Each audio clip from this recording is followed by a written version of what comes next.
Hi everybody, it's me Jill and welcome to Jill Informed. This is the recap of The Real Housewives of New Jersey, Season 13, Episode 14, Rat in the Street. Alright, so this episode opens at Margaret's house and she's preparing food for a lunch with Marlene. Well, actually she just asks Marlene to help her open some containers for lunch because apparently she's ordered from some restaurant, which is fine.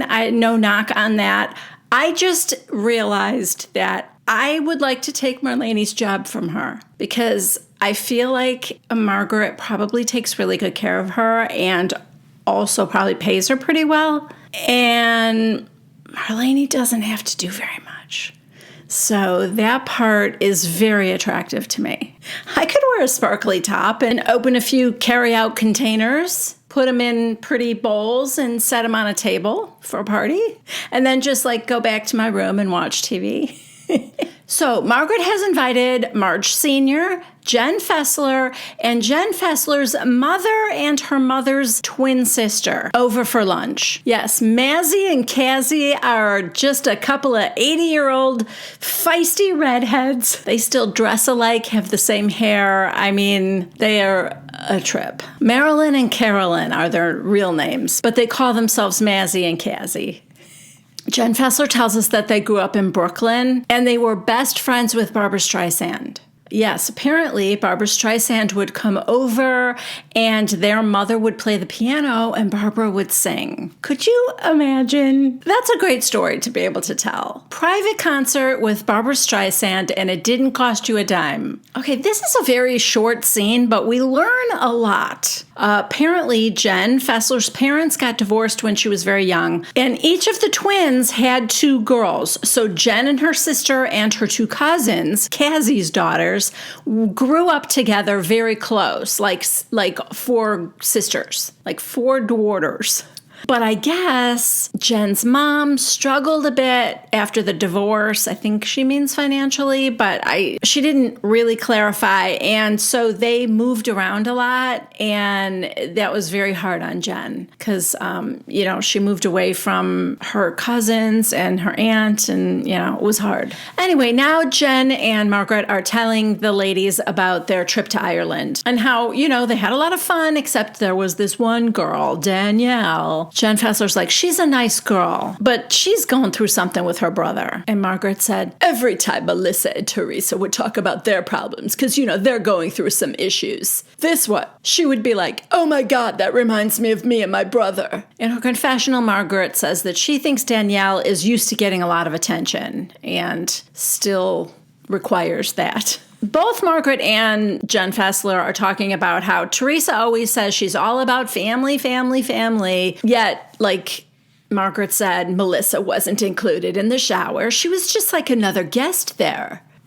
And not even a very close one. And then Mazzy said, or maybe it was Cassie, so was Melissa going to the wedding? Well, that's the $1 million question, Mazzy. Jen Fessler was like, I hope so. Okay, now it is time for the Catania celebration. We're out to dinner. Dolores and Paul arrive first at the restaurant, and then Frank and Britt and the kids come together. It starts a bit rocky, not gonna lie. It's a little awkward. Dolores is like, oh, hey, Jersey Shore crowd here. And it was Britt, maybe it was Frank. You guys should all come down. And Dolores said, well, Paulie doesn't like the shore. That can't be a good sign.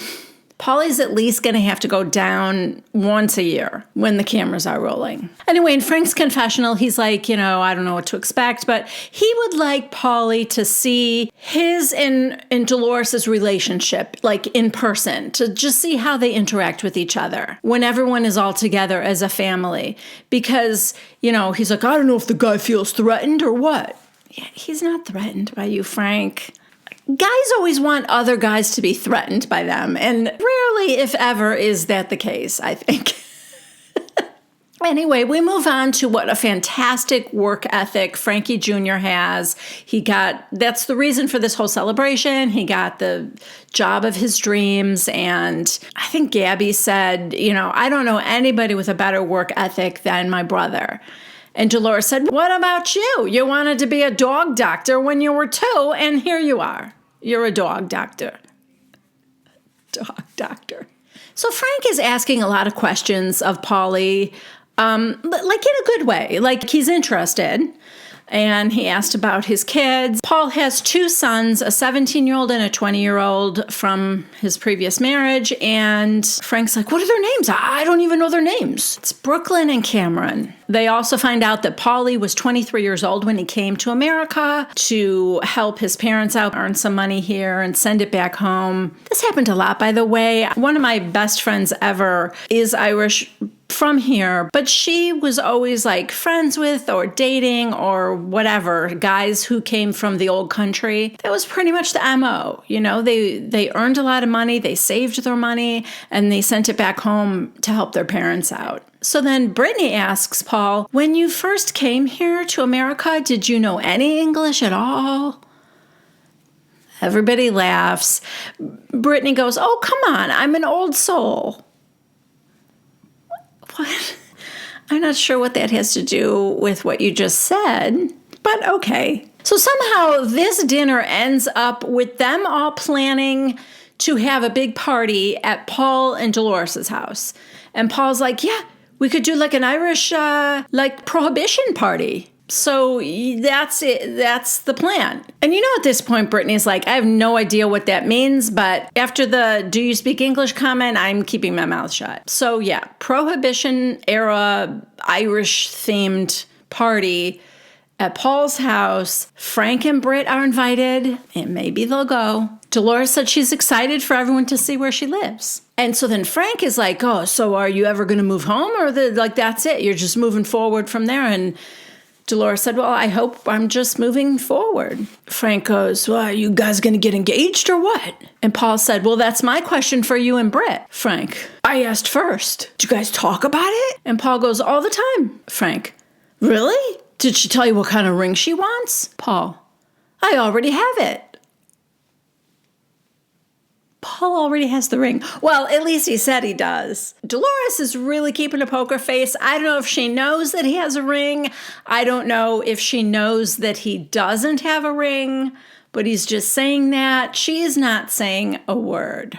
Somebody gasped. I think it was Gabby, but it might have been Frank, because he's like, you already have it? Shut the fuck up. Then we see Dolores in her confessional, and the producer said, do you think Paul already has a ring? And Dolores just said, I don't know. I don't either. I mean, it definitely sounds like, and I think she's already alluded to the fact that they have talked about it before. And Paul says they talk about it a lot. So it seems probably inevitable that that's the way the relationship is going. I don't know. It's a little different when you're that age. But just because of where you are in life, and it's not like there's a rush, there's no plans to have children at this stage, you know, for them. So I don't know. I guess we'll all see. So Paul's like, what about you? You got to hang up your dancing shoes sometime. And Frank said, whatever Brittany wants, Brittany gets. I don't know. I kind of hate the answer, because if I were Brittany, I'd be like, well, do you want to get married? Because I don't want to get married like you're doing a favor for me, you know? Then Frankie said, I can't really imagine either of you married again, but it would be great. So Frank said, other than marrying Britt, which would be absolutely beautiful, the best thing would be to have my son standing by my side as my best man. And Frankie's like, ah, thanks, Dad. That would be amazing. And then, I don't know, maybe it's just me. Almost as an afterthought, he's like, and to have my daughter in the wedding as well. Yeah, okay. Gabby's like, thanks, Dad. So then Brittany says to Dolores, would you be my bridesmaid? Dolores is like, yeah, of course. And Frankie's like, oh, that would be an honor. Frankie. Yeah, well, look, at least she wasn't invited at the last minute, like with her friend Teresa. Brittany's not even engaged, and she's already asking Dolores to be a bridesmaid. Anyway, Frank is like, I'm going to start crying. Of course you are, bro. All right, next we are at Teresa and Louie's house, and the two of them are working on their seating arrangement when she asks him if he would like to have like a special dance with his mother. And he's like, I don't know. I'll call her. So he calls his mom. When she answers the phone, he says, hey, you sexy thing. Now, I I would say that almost any woman, when she picks up the phone, would love to hear a man say, "Hey, you sexy thing," but not when it's your son. That's probably the one exception. I guess there are others. I guess you wouldn't want to hear that from your dad either. God. Why does he have to be so weird? Anyway, he's like, "Do you want to have a separate dance with me at the wedding?" And she goes, "I don't care. Whatever you guys want. It's up to you two." And so Teresa goes, "Mom, obviously you know that, like, my dad's not here, but I'd be happy to, like, watch you two have your dance. Or, here's a thought, you could dance with your brother. When Louis dances with his mom, you could dance with your brother. You're not the first bride to not have a father. Or, as just another thought, you could skip this part altogether because you're 50 years old and it's the second marriage for both of you. So if there's some reason why this is going to be awkward at all, just skip it.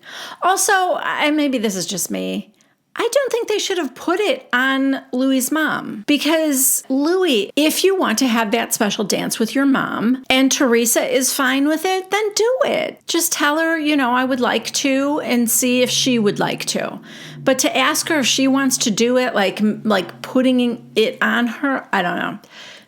I'm making too much of this. Let's move on. Now they discussed the bridal shower, and Teresa said, "Yeah, Melissa hasn't RSVP'd to the rehearsal dinner or the brunch." So I texted her. Okay, now we see the text thread on her phone. It starts with Teresa saying, "Jessica, Louis' assistant, texted you about the rehearsal dinner and the brunch, and there was no response back. Are you guys able to attend?" Melissa says, "Hi, no, we cannot. I didn't know who that text was from, and I just got it today." Teresa, "So you're not coming to either the rehearsal dinner or the brunch?" Melissa, "No, I didn't know anything about it until today. I have another party on Sunday. And the night before that, the kids rented a house on LBI, I don't know, Long Beach Island? I don't know what that is. And we'll be down there picking them up," she says. "We're only going to be around on the wedding day." So Louis had taken Teresa's phone and he's reading this thread. And he drops her phone on the table. Thanks. "I don't want to read anymore. It literally makes me sick." And Teresa goes, "It's like, let him have his family. I guess after so many years of being in his ear." No, Teresa. Joe isn't happy with you all on his own. This is not Melissa. But I don't think Teresa can even entertain that thought. It's just, I don't know. It's just easier for her to blame Melissa for coming between her and her brother. Personally, I just think that's giving Melissa way more credit than she deserves. To paint her out to be this diabolical genius who can manipulate Joe and rip him from the loving arms of his family, ending his relationship with his only sibling. Come on. This is the same girl who thought Dublin was known as the Goblin City. All right, so then we learn that Gia has told her father everything that's been happening between Teresa and her brother. And Joe Giudice then called Louis. Yeah, Louis like, "Yeah, he called me and he said, don't let Joe Gorga interfere in your life because he's going to try. He's going to feel intimidated. He's insecure." Again, men love to think that other men are intimidated by them. And then in the most fantastical display of delusion, Teresa in her confessional said, "The only time that Joe and I fought was over my brother." Joe, you and Joe Giudice, your ex-husband, you're saying the only time you two fought was over Joe Gorga. So what I'm hearing is you have blocked out every instance of him belittling you, talking down to you, threatening you, calling you names, cheating on you. Because if you're having trouble remembering, all you have to do is watch Season 4, Episode 16. It's all on tape. Surely you remember Joe Giudice's hot mic moment when he forgets that he's still mic'd and is talking privately with someone who calls him babe, and he replies, "I gotta go. Here comes my bitch wife." And then he called you, "See you next Tuesday." So, I'm not sure how you're going to blame that one on Joe Gorga, but Wow. I guess absence really does make the heart grow fonder. Then Louis says that no matter what man you have in your life, your brother's going to find a problem with him. Yeah, no, that's not true either. I don't even know Teresa, and I found problems with both Juicy Joe, the inventor of the dildo, and you, the owner of $250,000 worth of pizza ovens. If Teresa ever found herself with a good and decent man, I promise you I would not have a problem with him. I don't care that much. She's not my sister. Now Louis is just complaining that he's had to remain calm for the last 3 months around an animal like Joe Gorga. And Teresa's like, nah, I know. Do you though? Because you two are not exactly on the same page. He's talking about your brother, and you seem to think that it's all Melissa's fault. I'm not hearing Louis blaming Melissa. And I don't think Joe Giudice even mentioned Melissa. Then Louis says that he's not going to lower himself to trash. And instead of getting mad at him for calling her only sibling trash, she's like, poor guy, he's been taking it and taking it. Taking what exactly? I don't understand what she thinks that Joe has been doing to Louis. I mean, Joe's hurt and upset because you excluded his wife and her family from the wedding. That's been bothering him, I know that. But what's Joe been doing over and over to Louis? Okay, well, it looks like Melissa's not the only one who's done trying. Teresa also says that she's done right after the wedding. I mean, honestly, you guys, as I'm seeing it now, it would have been ridiculous for Melissa and Joe to actually go to that wedding. They don't want to be there. Teresa and Louis don't want them to be there.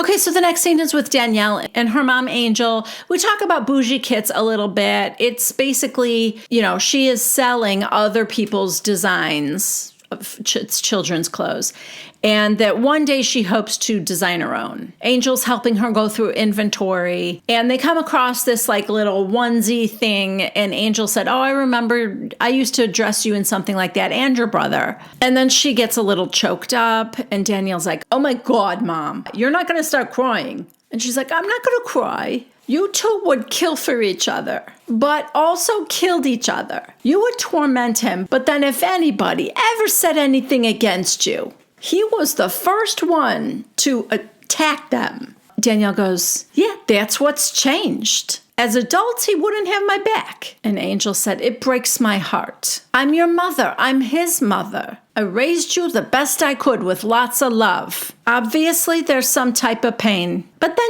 talk to me about it. I'll apologize if I know I did something to hurt you. So in her confessional, Danielle says that, you always hear about Italian guys and they love and adore their moms, but he iced her out when she took my side.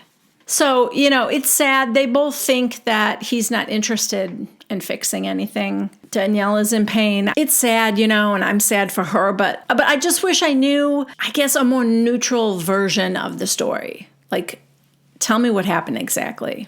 Okay, this next scene we are with Jennifer, and she's helping her brother move. I guess during COVID, he had to close his jewelry business, and he moved back to Turkey to be with his bride, Melda. And Melda couldn't get a visa. Her visa wasn't approved to move here, which I always thought if you married a citizen, you could. I don't know the rules, but in any case, finally now her visa has been approved, and so Jennifer has found them a place to live in New Jersey. She has a friend who owns an apartment building, and she got them a 2-bed, 2-bath apartment in their price range. Or maybe it's in their price range because she got a deal with her friend, whatever, something like that. She's making a big deal about how her brother's having to start from scratch, and because the cost of living is so high there that, they're struggling and stuff. And I just feel like saying, oh my God, stop making excuses and being embarrassed of your brother. That's normal. That's happening to everybody. We get it. We don't all have 16 bathrooms in our house, Okay, so I don't know if Jennifer is actually paying the rent on this place or if she just paid to furnish the whole thing, because she's making it this big reveal. She had blindfolds for them, and she's showing them how cute everything is with this great furniture. It really is nice. In fact, this is where I'm sitting right now.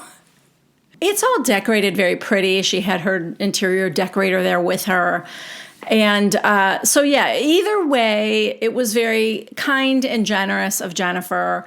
And both Melda and her brother Michael are very appreciative. Jennifer and Michael actually sit down on the couch to have a little chat. Mostly bitch about Bill, if we're being honest. I think she's trying to tell her brother not to be like Bill, but he actually kind of understands Bill and the whole, retreating to the pool house thing. Side note, that pool house thing sounds awesome. I just think we could all use a pool house to retreat to when we need to kind of get away from things, It sounds nice. I mean, not that I don't understand Jennifer wanting her husband to come home and help take care of the kids or engage with your children, Bill. I think that's all she really wants, but I'm just saying, it sounds nice. And that's where his coffin is. So Michael's like, you have to understand his background, He's the husband. The husband is the breadwinner, and then the wife does basically everything else. But Jennifer is sick of that, and she wants Bill to help out. She would also like Bill to go to therapy, and she thinks that he's got things to work out in therapy on his own, like unrelated to her and the kids, I think. Next, we check in with the Fudas. I guess the paralegal has reached out to John and let him know that they have started the process of reaching out and trying to find the mother. One of you guys in the comments said that the mother is in jail and therefore shouldn't be too hard to find. They're obviously not saying anything like that on the show, so I cannot confirm nor deny whether that's true. I'm a little confused about the fact that it seems like they are just now going to inform Jaden about what they've done. He's 15 years old. I just feel like that would be a conversation you would have with him first, before you start any of this. They call him into the living room now. And to be fair, it sounds like they have already talked to him about the idea of it and that he has expressed that he would like Rachel to adopt him. Because when Rachel tells him that they started the process, he kind of gets this big smile on his face. And Rachel's like, "Are you excited?" And he goes, "Yeah." It's really cute. Rachel explains to him that they have to reach out to his birth mother because she has parental rights. And if this goes through, that would give Rachel parental rights and not her. So they have to try and find her first. And if she wanted to, she could fight Rachel on that. And, you guys, this is just one of those scenes that I really don't think should have been filmed for this TV show. I don't like this being on TV with a 15-year-old. When Rachel said that his birth mother could contest and say, "No, I'm not giving up my rights," he immediately looked at his dad, worried. And he said, "Can she do that, even though she lost full custody?" And John said, "Not easily, no." So then Rachel just said, "Look, I don't want you to stress out about this." I think maybe that's also partly why they didn't tell him until they knew they were getting the ball rolling, I guess. I don't know. If they weren't going to tell him because they didn't want him to stress out, then I think they should have waited until that 45-day period was over and they knew for sure that they could do it. Because I think now he's worried. He's worried that his mom is going to get this letter or whatever saying that Rachel wants to adopt him. And, like Rachel said in her confessional, it isn't that she hasn't seen him in years. So it's not like she wants to now suddenly be his mother, but she may stop it just to spite Rachel. I get the worry that Jaden might have. Anyway, Rachel just tells him, "Look, I don't want you to be stressed out about this at all. And if at any time during this process you want us to stop, just tell me and we'll stop. It doesn't matter whether this adoption goes through or not. I'm always going to be your mother." He said no, he doesn't want to stop the process. It's so cute. He kind of smiles and she goes, "What? Why are you making that face?" And he goes, "I'm just remembering the first time I met you on the golf course and I picked those flowers for you." God, this kid is killing me. This is the third scene so far in this episode where I felt like I was going to start crying. Too much. Okay, moving on. It is the day of the Prohibition-era Irish-themed party at Paul and Dolores' house.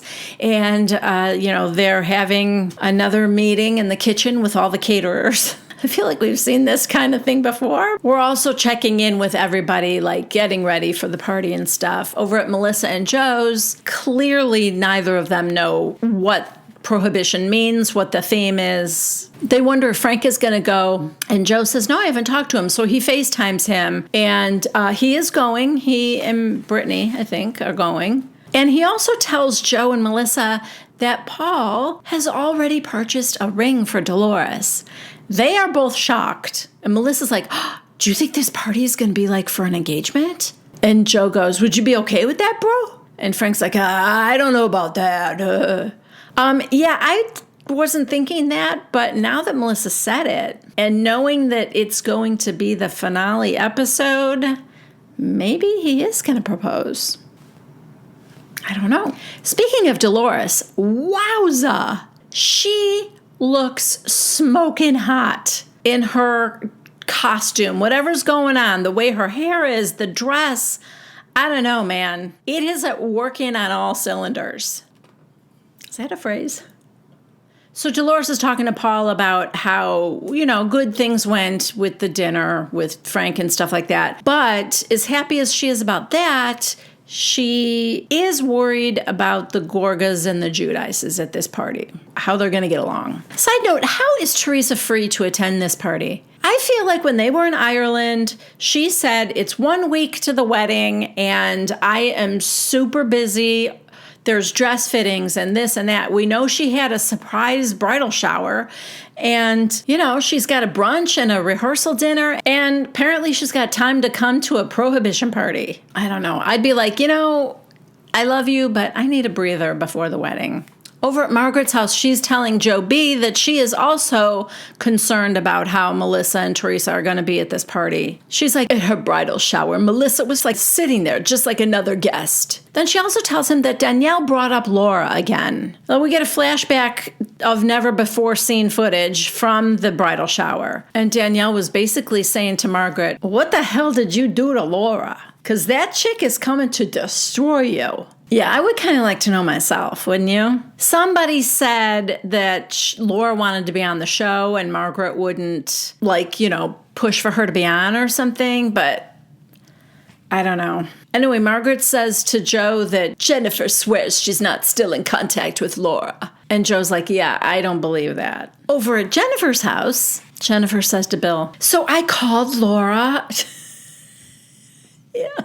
I called Laura to see who she's been talking to because she leaked the personal text messages that Margaret sent to their group and gave it out to the bloggers. Side note, have you guys noticed this is like the default filming position for Bill and Jennifer? Jennifer is always standing on the right side of the bed, doing something, laying out clothes for a party or, packing for a trip, whatever. She's standing on the side of the bed and Bill is sitting on the couch at the foot of the bed, turned sideways to face her. I can't tell you how many scenes have been done with these two in exactly that same position. I don't know. The cameras must already be set up that way. It's just easier. So Jennifer says, I think Margaret might be nervous because she has no idea how much that woman has divulged to us. And that thing about Melissa, Laura didn't really want to tell us that. But Teresa said, I need to know why Melissa didn't go after Margaret last year. Does she have something on Melissa? And Laura said, yes, she does.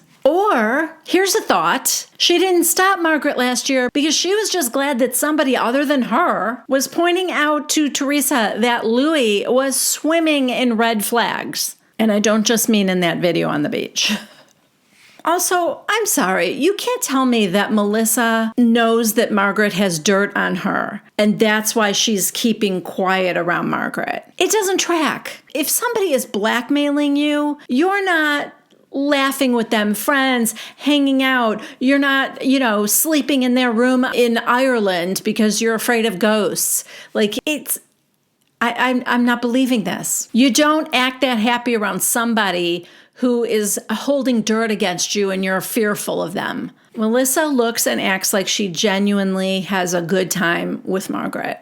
Their husbands love each other. I think they are genuine friends. And also, I'm sorry, Teresa just wants to forget this part, I guess. Melissa did tell Margaret, you need to stop. Because what you're doing isn't making her see the light and leave Louis. It's making her defend Louis even more. She's a grown woman. She's going to have to figure it out herself. If he's a bad guy, she'll figure it out.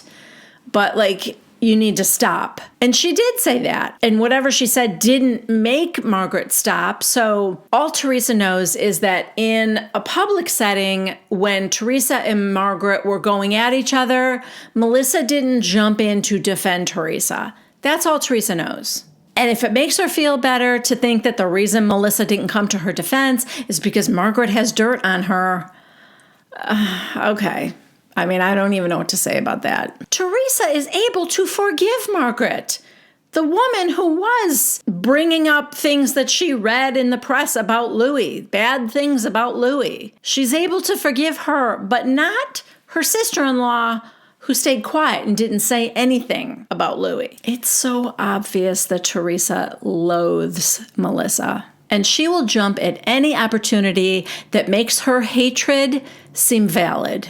Over at Danielle and Nate's, she's talking to him about how if it were her, she would want to know. If Margaret had that dirt on her, she would want, Melissa or somebody to come to her and tell her, Margaret's got this dirt on you.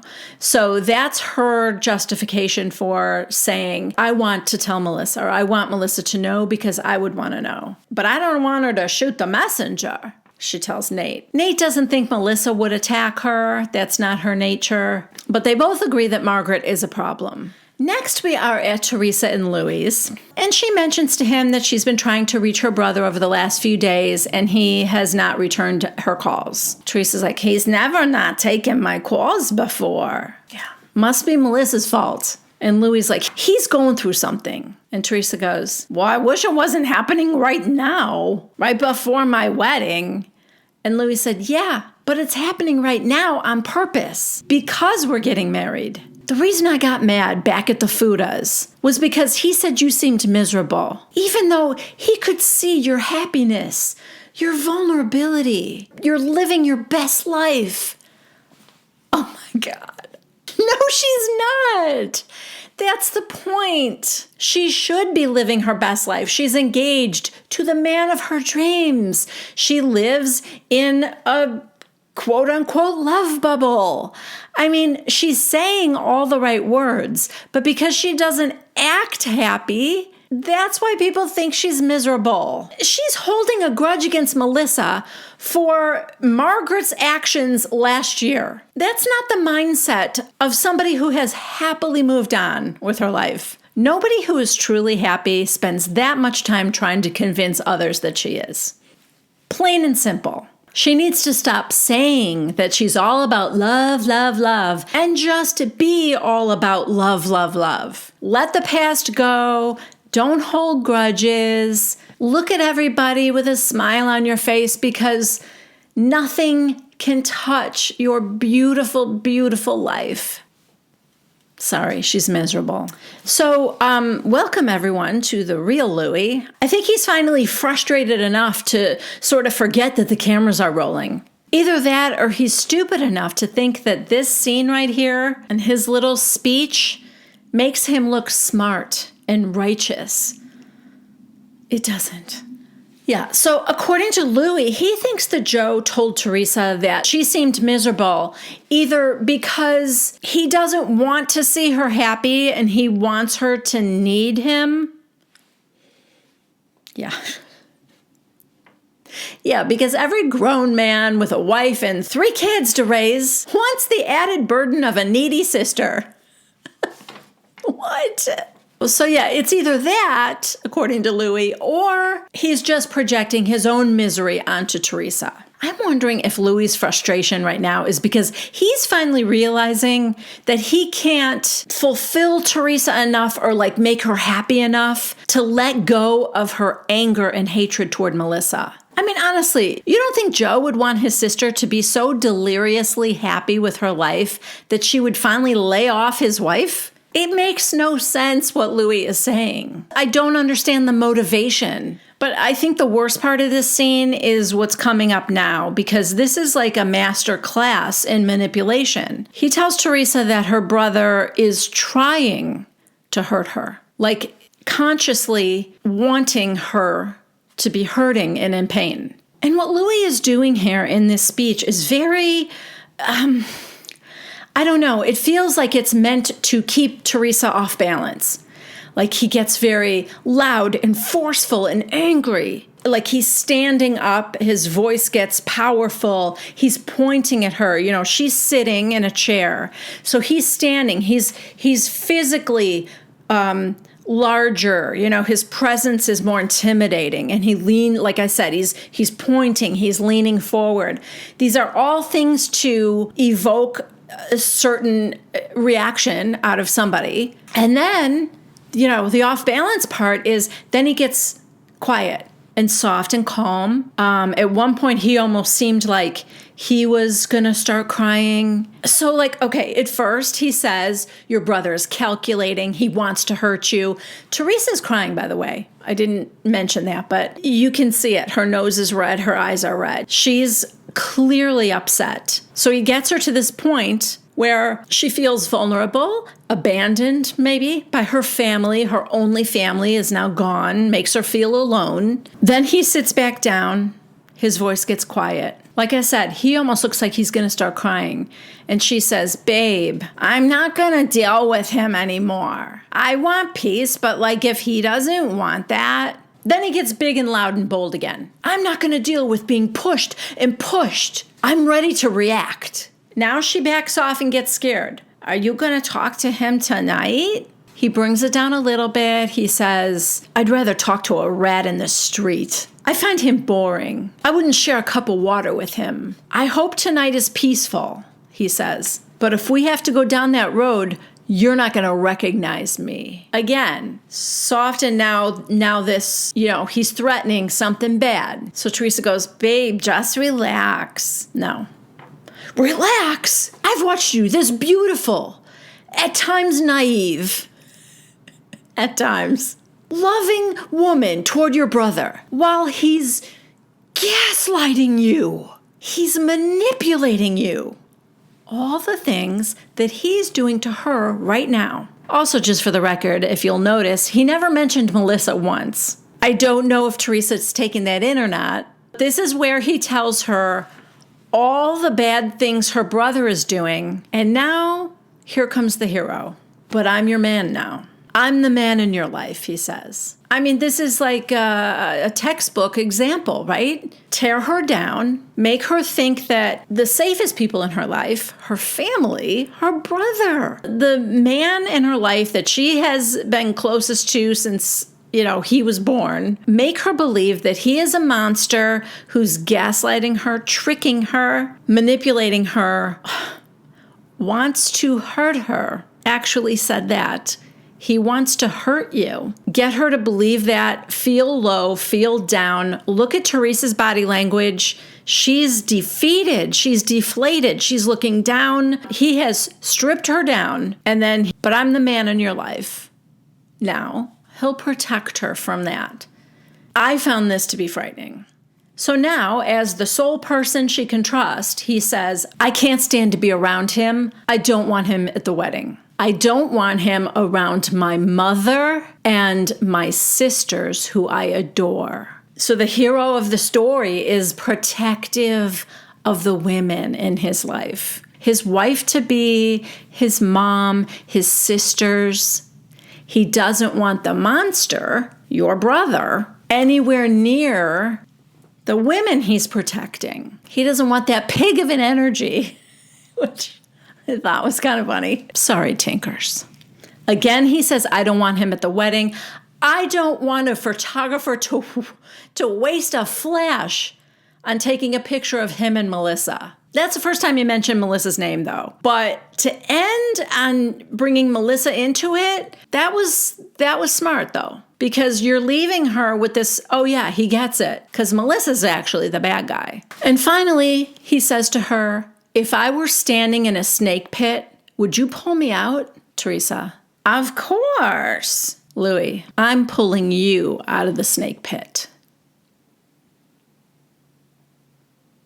Yeah. The snake pit, by the way, is her family. Her only sibling, her sister-in-law, her niece, and her nephews, because that's what it's going to mean. It's going to mean that she is losing a relationship with all of them as well. And thank God your girls are on your side. And the only reason they are, because they're smart. They are smart girls. The only reason they are is because Joe attacked, and in my opinion, rightly so, their father. That's tricky because that's their dad. And right or wrong, he will always be their dad and they love him. And when it comes down to choosing their uncle or their dad, they will choose their dad every day of the week. So if Joe had never said anything about Joe Giudice, I would not be so sure that there wouldn't be a couple of her daughters who might be on Joe and Melissa's side here, thinking that their mom is wrong to not include Melissa and that kind of thing. And if they were, God help them, because Louis would convince her to cut them out of her life as well. I think this guy's dangerous. I'm worried for her because I don't have a super high opinion of her intelligence, and maybe that's not fair of me, but I do think she's an easy mark for someone who wanted to come in and manipulate. And, she's got money. I think she's a hard worker. She works hard for this show she's on. She has definitely secured her spot for probably forever, I would think. As long as she wants it or as long as the show airs, I think it will include Teresa. And then she hustles with everything else. Now she's got a podcast and she has endorsements. It was in the coffee grounds. Sorry. But yeah, no, she does. She's got cookbooks and she's kind of a hustler. At this point in time, I'm actually not sure what Louis does for a living. I'm trying to figure out the motivation behind why he has preyed on her. And I hate that we're ending on this scene too, because it just leaves you with a really ugly feeling. Yeah, I don't know. Anyway, that is it for this episode. Next week is the season finale. It's not going to be great. It's going to be the Prohibition era Irish party. And Louis has lost it. So, yeah, it's not going to be great. I have heard, you guys, I don't know what the deal is with reunions, how many there are. I have heard that the episode with her wedding is going to be an episode after this finale, but before the reunions start. Whether that's true or not, I don't know. I haven't heard any official announcement for that or not, but yeah, so we may have that to look forward to too.